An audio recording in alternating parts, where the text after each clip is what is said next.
when you're cutting your border stripes, you need to open up your fabric so that everything is on the length.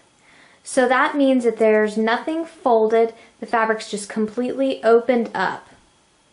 So what we're going to be doing is we're going to be cutting it out exactly how the fabric is printed. So in between each cream and green section, where the green and cream meet is where you're going to be cutting. So this section here that I'm going to be cutting is going to be cut right between where the green little X's are in that ecru border. So can you see here those little green X's? And then over here there's this little ecru stripe. So you're cutting right on that seam where the two meet. So what you're going to get here, so you can see, is I have my outer border stripe, which is just from ecru to ecru edge, and you have this little green stripe here on either side.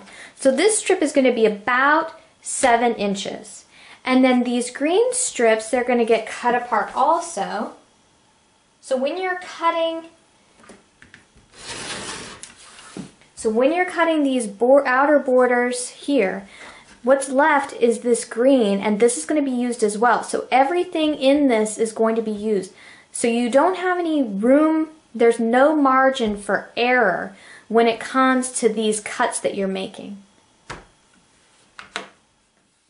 So I'm just going to continue making these cuts along my mat, being very, very careful.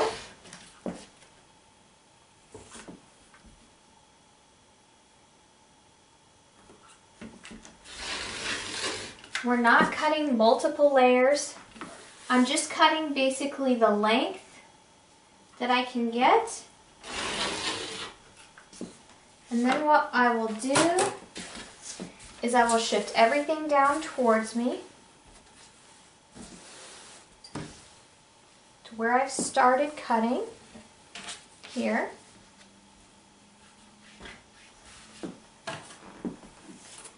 Line up my ruler in the same spot.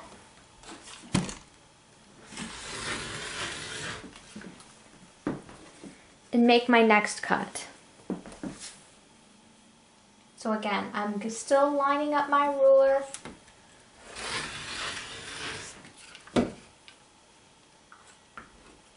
Making my next cut so that I'm continuously cutting all of these borders out.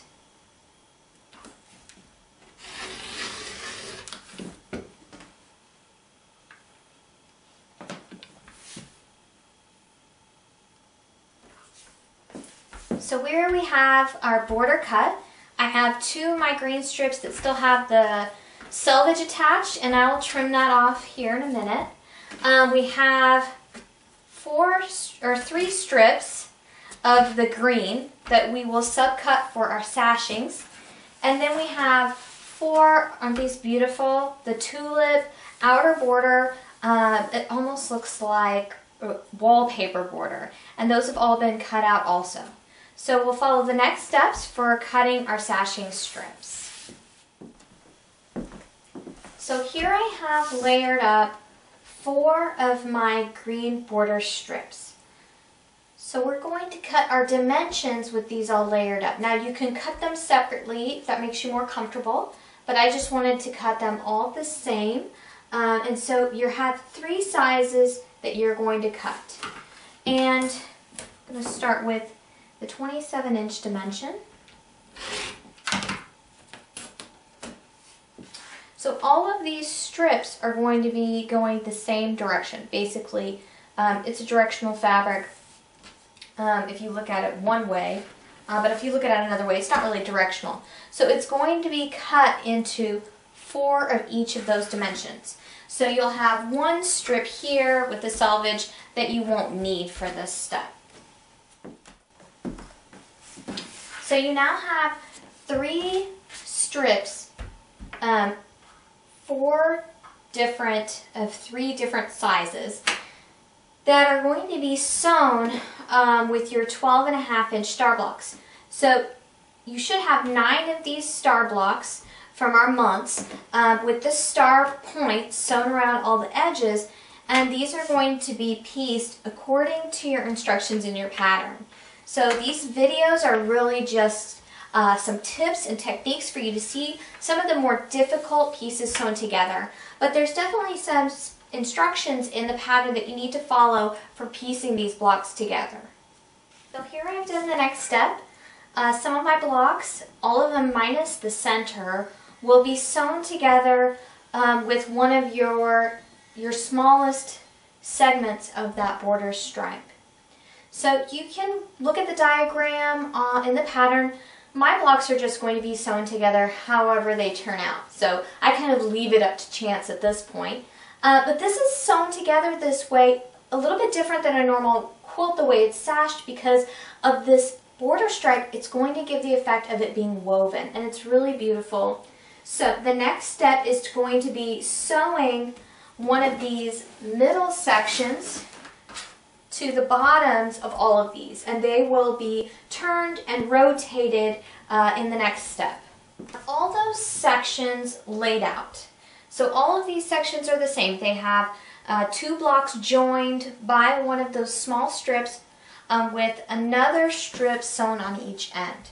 Now, if you look at this pattern, this is going to be sewn with a half seam, much like one of our other blocks. Okay, so we're going to start by sewing this center section onto this section here, right sides together. Now, you're going to have to leave an opening here about 1 inch. Okay, so you need to mark or pin wherever that opening is going to be for us to be able to continue to sew this half seam. I'll come back when it's stitched so you can see how the rest of this seam is stitched together. Now I have these 2 units sewn together, my center block and this left side unit, and you can see here that I have about 1 inch where I didn't sew that. Okay, so now this dimension is the same size as our top block. Okay, and this is going to be stitched down right sides together. Now when I'm doing sashings, I'm trying to make sure that these are all lined up going vertically, okay, because we don't want to have to sew this together and then none of those sashings line up. So I put a pin and just make sure that that's going to get eased in where it needs to be. I'll pin here, and we'll sew this section together. On this inner section are going to be mitered. And so what I have done is I've marked the center of this edge. And I've also marked the center of this border strip that's going to be sewn on this edge. So I'm basically going to line up those centers, and then I'm going to continue to stitch because I want all of these to be square. So I will continue to pin down each side. Now I'm going to also show you the corners because the corners are special when you're mitering how you sew. So this is the corner of my segment. And what I want to do is I want to mark a little dot 1/4 of an inch in.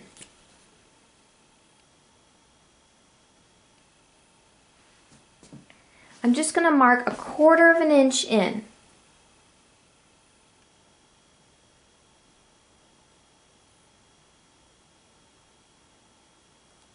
There's my little dot.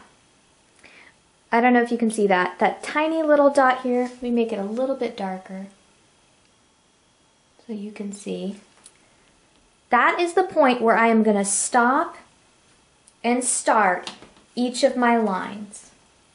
So when I'm sewing, when I get to that little dot there, I'm going to stop. I won't sew past it either direction. I'll stop right on that little dot and do a little back stitch or a little knot. Only this direction, not past the dot. Okay, because that is going to be the point of my miters where those corners will meet. So I'm going to sew all of my borders on, and I'll bring it back to show you what that looks like.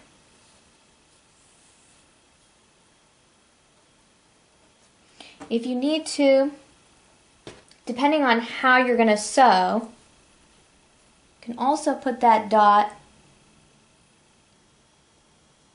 on this top section here. It does not hurt to pin that so that you make sure that it's going through both sides. So that's my 1/4 inch point. I'm going to have it one at every corner that I'm sewing. I want you to see this second corner. So I have my second strip just sewn on here. You can see here that I've stopped and started right in that little dot. If I turn this over, you can see my stitching here. It stops and ends right in the dot with my little back stitch going forward only there. Okay, so I'm kind of folding this back just a little bit so you can see that the dot that I've marked here on my next border, that needle goes right through there and right on that same dot that we made for the last stitching. So again, I'm going to stop and start right on that little dot. Right there. So I'll bring that back and I'll show you how to fold and sew your miter. Now we're taking this over to our ironing board because I'm going to show you how it's pressed and folded so that you can sew that perfect miter. Now this is sewn together and both of these strips I stopped on that dot, did a little back stitch, and you can just see if you flip this back on the back side, you just see a little 1/4 inch square. I just have this scrap so that it's easier for you to see exactly where I stopped in each point. Okay, so this underneath strip, it's just going to go nice and flat, straight. And then if you fold this one over, you can see here that they just overlap nicely. So you don't see any stitching here. And all you do is you just fold this under, the one that's on top, and see how my strips are even right along these edges? And if I press that flat, everything comes to a point on that edge. I'm just going to take my iron. I'm just going to press that down. And you can see there's your perfect mitered point. Now this is not stitched yet. I have one more step to do before I'm going to sew. So after you've ironed, this is where I bust out the painter's tape. So I'm just going to tape this in place. That keeps that nice press. It's going to stay exactly how I pressed it. And now I'm going to fold this back over. And you should still be able to see that crease. Okay.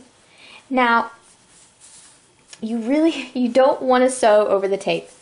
I've done it before, and you can't leave it in. You have to take that out and redo it if you sew over the tape. So at this point, what I do is I mark my line where I want to sew, and that should not be on the tape. So wherever that line is, it's basically going to be right in that crease. Right in the crease where you're going to sew. Now I'm going to stitch this and I'm going to bring it back over so that you can see how that's sewn together. It's together, and I flipped it upside down on my ironing board so that you can easier see how I took this seam, okay? And I just sewed just to the outside of that stitching line just to make sure I'm not sewing on that tape. And also you can see here where my stitching lines meet, that's where I stopped and did my back stitch in the prior step. So when I open this, ta-da! There's no stitching in my painter's tape. And I can take that off, and what you're left with is a beautifully sewn miter. I'm going to take the rest of this, and I'm just going to get my scissors and trim this excess off. So this is the same technique that you are going to use for all of your mitered corners. So I have 3 more on this inner border here, and then it's the same technique for our outer border.